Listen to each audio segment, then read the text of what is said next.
is I felt like I needed to trade every day. So I felt like I had to literally take a trade every day because that's my job.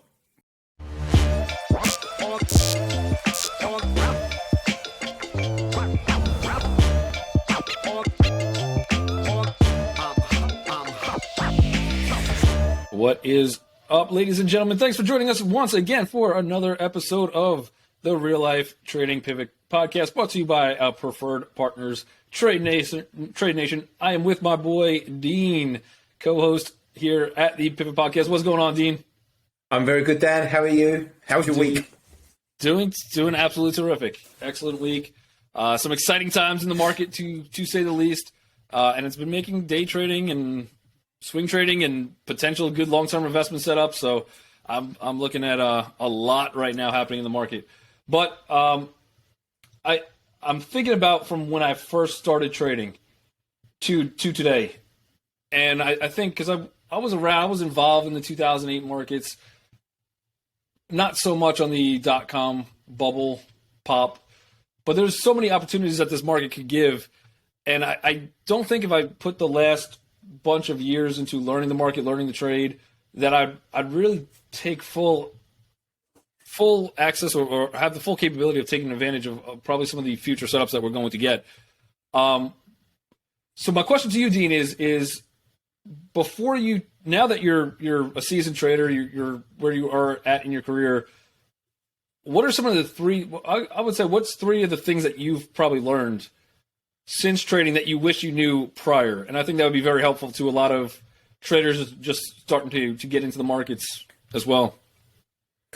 Interesting question. I think one of the biggest takeaways that I've had, especially when I first started out, and I said to myself, look, I'm going to be a full-time trader. I have the capital, I have the broker set up, I'm ready to go, is I felt like I needed to trade every day. So I felt like I had to literally take a trade every day because that's my job. But I had a few coaching sessions with Jeremy, our CEO, and one thing he said really resonated with me, and it was, you don't need to make money every day to make money every month. And it's such a fair comment because I liken it to a salesperson. Like, they turn up to their office and they're trying to sell their products every single day, but they might not make that sale every day, but they do make, well, hopefully a good salesperson should make money every month, otherwise they'll get a sack. But so I think that was one thing that I really had to, it really resonated with me. And I thought, look, okay, I can turn up every day, but I don't necessarily have to trade every day to make money every month. And it just learned how key patience is, and waiting for your setups to come to you rather than actively going to get them. Yeah. I was, back in the day when I first started, I was with a prop trading company who, like, you bring capital, they prop you up. I think we talked about it before, but one of the things he said, because we're in a room with, I don't know, it was about 10 or 12 of us sitting in a room. We got like old school computers. It was before some of the more modern day technology. And we're watching the screens, these charts, and everyone's like taking trades and things. And I'm talking to I think he was like the founder of that company, whatever. I was talking to him, and he said, yeah, I got some friends of mine in Manhattan. They literally take 4 trades a year, and they make millions of dollars, like every single year consistently. And I was like, how do they? Because, and then kind of thinking about that too. Like, back in the day, I was like, so they only show up to work 4 days?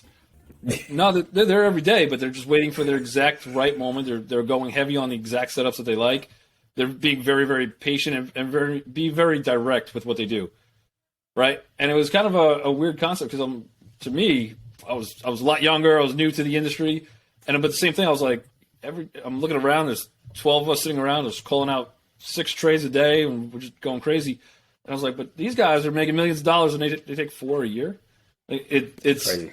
It is strange, but I do agree. Sometimes trading less is trading more. Like, it's you make more money trading less sometimes. Yeah, no, I totally agree with that. It's something that now, I don't know how often you trade, Dan, but I trade 3 days a week, essentially. I do trade around sort of higher volatile news, but I do like to say, but 3 days a week, Tuesday, Wednesday, and Thursday, around market open, US time, for 2 hours. And I look and I wait for my setups, and if they come, great. And if they don't, then I move on to the next day and touch wood, as we say in the UK. I think you guys call it knock on wood because I've heard that somewhere. But yeah, every month it seems to be okay. It seems to be going really well. So, but yeah. Yeah, no, awesome. Well, and I fully agree with that. What would be another thing that you have on your list that you, looking back, you go, I wish I knew that before?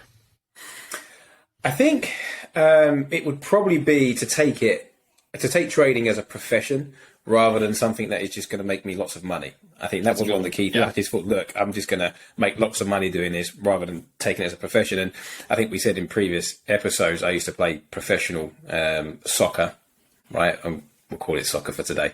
But I play professional soccer. So for me, it was, we used to train before match day and we practice and all things like that. And I didn't do that when I first got into trading. I was just turning up. I'd wait for market open and I would have my strategy and I would try to execute.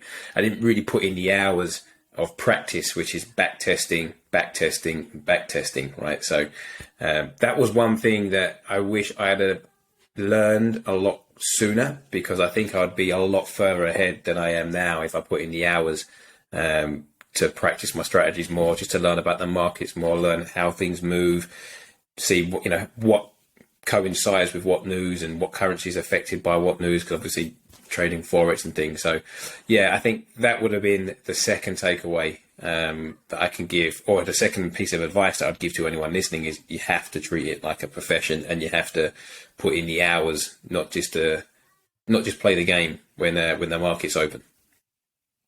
Yeah, I was definitely under that mindset as well. To me, it was how much money I can make in the shortest amount of time. Yeah.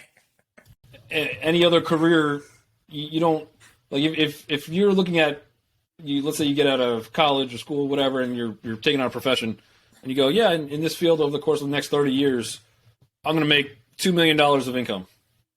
But not one company's going to give you $2 million up front and say, all right, we'll see you tomorrow at work, right? You have to show up every single day to earn the money. And I think for some reason, this industry, this field, everyone wants to show up and they want to make that full bag right away and pay me up front for my time. So it's a very crazy way of looking at things, but at the same time, it's I get it. Yeah. I wonder why that is, though. I wonder why that is. I wonder why the perception of the industry is like that. Because everyone I speak to who is a trader has stuck with it, by the way. The ones who haven't, they just gave up at the first hurdle. But the ones that have stuck with it, so yeah, as soon as they started taking it or treating it like they was in a profession, or they was studying as if they had an exam to pass, are the ones who went on to become successful. I wonder why this type of industry has that stigmatism where you think that you could just come into it and just be instantly successful. Because in all walks of life, that's not true. So I wonder why the perception is there with that. I think that's a good question. I think it has to do with it being easy money, right? Yeah. Like, if you're right on a trade, you're going to make money quick. Yeah. Right? You don't have to punch in anywhere. You don't have to do. If you go short on something and the stock crumbles, you're making money. And then I think in our heads we go, what if I put more money on that trade? Like, man, what could I have done there? And I think it's the same concept as a casino, to some extent. Yeah. That's why if you're driving on the highway, going into the areas with all casinos, you see all the billboards. They're not advertising, hey, we have a new slot machine. They're having the picture of the person with the big check saying, hey, I won $1 million. Yeah. And I think it's a little bit of, well, how come I can't do that? I can do that too. Like, what's the difference between me and that guy? All I have to do is just put my quarter in the slot machine too, right? And I think a lot of it that we're envisioning more of the destination and not the journey. And while one-off things happen, you have the GameStop moves where people made tons of money and then they most likely gave it all back. But there's you see other people succeeding, right? You see the talking heads on TV going, oh yeah, we're getting in and we're taking NVIDIA for the next $30, $40 higher, and we're making billions of dollars. Well, I cannot make billions of dollars. Well, the starting point is different. They're most likely in some kind of hedge fund, not even risking their own money. They're risking other people's money. You're sitting there with emotions tied to everything that you're doing, and you got your electric bill coming up next month. So it's very different concept, but I think a lot of people get lost and caught up in they see themselves, envision themselves as that person, but nobody's asking the person with that hedge fund what was his journey to get to that point. Like how much losses did he take prior to where he got to a great winning trade? Right? You see something like The Big Short, and now everybody wants to be the Michael Burry of the market, and this market's going down. I'm taking this all the way to zero, and you're like. But even Michael Burry in that movie, he had a long time of probably a lot of stress until that trade actually worked. But he was he was in a lot of pain. Yeah, that's it. He was in a lot of pain. If that movie is true to form, but it must have done because it took him a while for it to execute, right? So, yeah, I think that's. And I also don't think that you only see the end goal with people, and that is again a factor. And I don't think people stress enough the emotional aspect of trading, because it does get emotional. Like, it's your money. End of the day, you're just seeing it. You could just see it move up and down. And I'm like, some people can't. I don't think can cope with that. And that is an aspect that I think should be, portrayed a lot more than it is, just to get people prepared for that. Because on that subject, the last sort of 3 coaching sessions I've had have all been about the psychology of trading. So we didn't even look at a chart, and I give the student. What they come to me, pay for a lesson. They talk to me or they tell me what they want. And the last 3 have all been probably because of the market that we're in currently. But so I think that aspect again, and that could actually be my third takeaway, Dan. If we're having 3, would be the emotional side of it. I think that's one thing that I wish I understood a lot more than I did when I first started, because I think I know that it affected my trading right at the start. It did quite heavily. I was a scared trader. I hated taking trades. You're probably the opposite of me. I love taking trades. Too much on the other side, though. If I didn't have 50 trades, did I even show up to work that day? I don't know. But yeah, no, I do agree. So for me, I think. And a lot of the same of what you said too is definitely stuff I wish I would have known, but I'll try to come up with three other ones. For me, I think really understanding the value of money, how money works, I think would have helped me enormously. I mean, before I get to that, probably the R system. Yeah. Understanding what the risk units were. That's a good one. Yeah. Understanding that, because when I first started, I was getting into trades off of, I think this should work. And I would just come up with a random lot size of shares that I think probably ended in 0-0. That I was like, all right, 300 shares on this one. And I'd be like, and you watch the money move very quickly, right? I was okay with the emotional part of the loss, but it was more so like, why was I taking the losses I didn't have to risk as much, because then if I lost at the end of the day, I'm like, I'm down $2,000 today. That was a killer, and then I got to work myself back, and not really understanding the P&L side of things. Like what I do today has no real bearing as long as I'm consistently trading my setups, consistently trading the right risk size of things. It doesn't matter if the trade I take today wins or loses. It really has no bearing on anything. But if I take that one day and I'm taking that $2,000 hit, $5,000 hit, all of that will add up. And now, even if you have a great day the next day, you're still battling back your major losses. And I don't think I really understood really how to control. So once I learned the R system, I was able to manage the risk portion of things a lot better. So that would probably be number one, is the risk unit. But then how money actually works, and just understanding and again, I think a lot of it comes from seeing the Warren Buffetts of the world, like, oh, he's making $50 million a week on Coca-Cola dividends. I could use $50 million a week. That would be fantastic. But at the same time, realistically, he started when he was 16 years old buying stocks, and how old is he now? 90 something, 92, 93, whatever. However, it's a long journey. It's a process. It's don't try to come into the markets looking to win every single day, massive amounts of money, have control of your trades. And I think if I really understood how money worked and how even the small gains. I mean, if you're risking 1% of your account on every trade and you make 10 winning trades that month, you're up 10 Rs. The fact that you could double whatever amount of money you start with in 7.2 months will outpace any job, any career, anything. But showing up to work that day and looking at the charts and going, I want to make my 10 Rs today. That's a big, tall task to handle. And if I really understood how money grew, how money works, ways that you could invest money into different areas that you could balance out some of your risk as opposed to trading as well, I think would have calmed some of the emotions down too. So just understanding that, like having income coming in, not if you have $25,000 to your name, don't put $25,000 on one trade. It's going to go, even if it's a winning trade, it's going to go bad. Like you're going to do something, move your stops too quick, take profits too soon, whatever the case. But that's what I was doing. Getting out of college, you don't have a lot of money, and you're like, I'm going to make it. I'm going to make it trade in the market. That's all I knew, and I didn't really understand. I don't have to make it today, and I think that was a big hurdle that I had to mentally overcome. And I think the third one,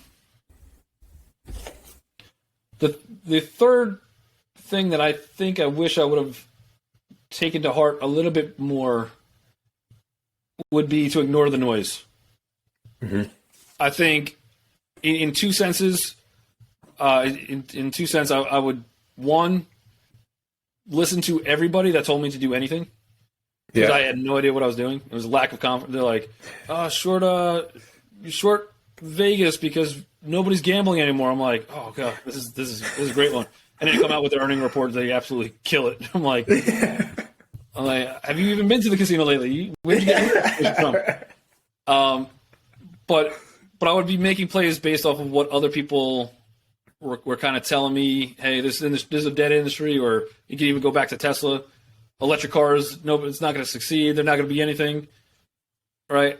And I thankfully never shorted Tesla, but just there's so many critics out there that have no idea what's happening, and it's fair that everybody should have an opinion. Everyone could have a direction, but the most powerful thing is not listening to what people say, but understanding where they're actually putting their money. Right? There's a you can hear everybody on YouTube, every YouTube analysis out there saying, "Oh, get Bitcoin, get Cardano, get buy Tesla today because it's down 50%." And you're like, "Yeah, it makes sense." And you're like, "But did you put money there? Like, did you put your own money in that? Because if you did, all right, it probably holds a little bit more weight. You might actually believe in your theory, whether it's correct or not." That's it. If you did, then I'm in. Do you know what I mean? If you did, if it's come out of your pocket and you've placed it, then I'm in with you. But if not, then keep your advice to yourself. Otherwise, you're just blowing hot air around at the end of the day. Yeah, exactly. But I was guilty of that as well when I first started joining the community, and I was selecting like moderators trades. So when I was watching Jeremy, for example, I'd be like, "Hey, Jeremy's taking these trades," and I wouldn't follow all of his trades. I would just follow a select few, and because the odds are not in my favor anymore, because I'm just like handpicking, I was like break even. Like I'd win a couple, I'd lose a couple, and I'm like, I either need to take all of their trades and follow them religiously, or I need to come up with my own system type of thing, right? Because I was very guilty. I needed that instant gratification. I wanted the whole microwave effect. I wanted to set up an account, put money into the broker, join a community, and then instantly become a millionaire. That's what I wanted. So I was just like, okay, instead of doing my own research into things, let's just follow the herd. Let's just see what this person's doing and let's follow what that person does. So yeah, I was guilty of that. And I really like the R system. I didn't think of that because that would be a bonus one for me. Because that also helped with my emotional side of things as well, Dan. Really learning the R system. Because it does teach you, about how much you should be risking for your account size, not how much that you want to make. And that was my guilty. I was like, okay, I need to turn 16,000 into 16 million. So I need to, every time I'm on a trade, I need to gamble everything. You know what I mean? That type of thing, where it just brought some rationale into my setups, into my trading type of thing. So yeah, the R system was a good one. And I like the concept about how money works, because that's not taught enough. Or because even going deeper into how countries operate with economics and things, they have a balance sheet themselves. So I think some knowledge around that would have been good also. So yeah, I really enjoyed your three. What advice would you give to someone who is maybe just starting out or contemplating starting trading? What advice would you give to them? I would say of what they should do? every day that they wake up is the first day of the rest of their trading career. Like, if people could understand what that actually means, they'll do very well, right? Even when it comes down to, like, you take that loss for the day, even if you're down 2 hours for the day, you're down for the day. You're not down for your career, right? You wake up tomorrow, you get to redo the entire thing again. You get to back trade why you lost, back trade why you won. You could learn something every single day. Like, if it's market opens at 9:30 in the morning Eastern, and by 10:30 you've somehow lost 2 hours, it happens. You have the rest of the day. Find a strategy, back trade. Don't just call it quits on the day. You don't have to take another trade, but find out why. What you missed on that trade. Maybe you missed nothing. Maybe just the market just was not cooperating with your setup that day, right? So it's not down and out. And I would also say give strategies, give your setups a chance. Don't have a strategy that you're building or you're looking at or candle pattern, and you get 3, 4, 5 trades in a row that don't work. Don't quit and move to your next strategy. If you're able to back trade that same strategy and okay, I have a 51% win ratio, I have a 60% win ratio, and then all of a sudden the live market hits and you have 5 in a row that just it didn't pan out, it doesn't really mean that the strategy itself is bad. And the strategy could be bad. I mean, who knows? But if you're back trading enough and you have 1,000 back trades on that setup, and a good win ratio, there could be something different in the market time frame, or just more volatility, or maybe news got you a couple times, something like that. Yeah. And a lot of people, I think, just throw the towel in on a certain setup or strategy, or they're what they look for in the market, as opposed to kind of just playing it out and letting the exact amount of time run for real trades as it would to how you back traded it. So I think giving up too soon on something is detrimental, because then you move on to the next strategy, same thing. Now you're losing 5 in a row on that one. You move on to the next one, you're losing 5 in a row on that one, and you're just like, I can't. No matter what I do, it doesn't work. It's not that it doesn't work. It's just that you gave up too soon.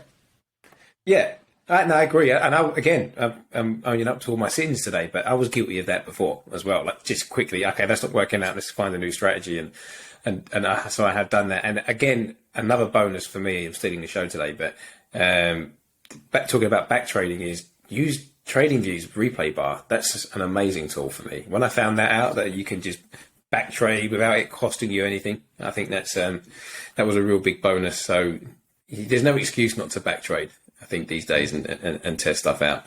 When I first started, that technology was not around. Wow. Yeah. Like, I was still. I remember, like, even YouTube was not as. It wasn't as easy, and that's why, like, I think getting into the markets, and I think that's why a lot more people are starting to attempt to trade or start to get into the markets. All of the information is so much easier. Like, different opinions on things, different strategies, different setups. They're all available. I mean, even real life trading. I mean, you have 3 full courses that there's no sales pitch at the end, nothing. Yeah. You could legitimately learn how to trade and understand from basics to some more comprehensive setups for free. That was not around when I first started. Yeah. So the information is out there. It's which one resonates with you, and I would say don't take every single strategy out there and start. Like, if we trade the 10 EMA a lot, don't take the 10 EMA strategy and turn it into, because you hear a different strategy where now Bollinger Bands have to match and RSI. Yeah. They're trading their setup based off of what they trade. You could look at it. You could identify, like, okay, maybe it's not a great time to place this trade, XYZ. I think that's all valuable. But if you're unless you take the components of your actual trade and go into TradingView, back trade, that's the only way you're really going to get a full sense of if this setup works with the new addition or the tweak or the change. And you have to constantly go back and do it. And like I said, when I was first starting, I was literally going through charts, just going candle to candle to candle. Just what does the sentiment mean? What does that wick mean? What does that volume mean? Yeah. And it wasn't as easy as it was with TradingView, where you just pick a certain date and just candles play out. You actually see the formation of the candle. It's a whole different game. So there's a lot of information out there, but choose wisely and zone in on a certain setup. Don't encompass every single piece of information out there in the market to your style unless it's been back trading. Yeah, no, I totally agree. And again, ever since I decided to stick with one type of strategy, it's just revolutionized my trading now. So again, it's less stress for me. I just literally look for my setups, and if they don't show up, then I don't trade. But it is proven consistent. It's back tested it. I believe in it myself. So I think that is also part of trading, that you have to believe in what you're doing and with conviction. And yeah, you just don't hesitate to press the entry button when you need to. Yeah, I fully agree. I think a lot of back to, I think it was your first point of don't trade every day. Yeah, you don't have to trade every day to make money. One kind of to your other point, it's people do treat it like a hobby, right, as opposed to a career. And therefore, the market's open. They have 15 minutes before they have to go to the grocery store, and they're like, okay, I need to find a trade. Yeah. I tell people, what's the odds that you just showed up in front of the computer at that exact moment, an absolute perfect trade happens for every single time that you show up to the computer? Like, just because you got to the computer at that time doesn't mean there's a trade waiting for you right there. Exactly. I wish it was, but Me too. Most of the money is made by waiting. Like, most of the money is just, even though you're not physically hitting the button, you're still at work. And if you could kind of understand by me watching the candles, waiting for the setup, being extra patient, not jumping in at the first cue, maybe there's a retest you could take or some kind of more confirmation on a certain breakout or something like that. Those take by understanding that is work, that your money is being made in that time frame. From the time you click the button to the time you either get stopped or take your profit, that's just the reward you're reaping from actually doing the actual work. So you're not working after you're in the trade. You're working before the trade happens. Yeah, no, I totally agree. And again, it is like watching paint dry at times. Like it is, it's ridiculously dull. And I've got ADHD, Dan. So can you imagine? I have to really try to focus. I have to tell everyone to leave me alone, shut things down, because otherwise I'll just. What normally happens is just when things are starting to set up, let me just quickly go to the toilet, or let me quickly go downstairs and make a coffee, and then the setup's happened, and I'm like, damn, I've just been waiting all this time for this to happen, and damn, ADHD kicks in. When it does, I'm not around. I'm like Houdini. It's surprise on me. I don't know if you guys get Sandler movies, but that would be a good there you go. reference.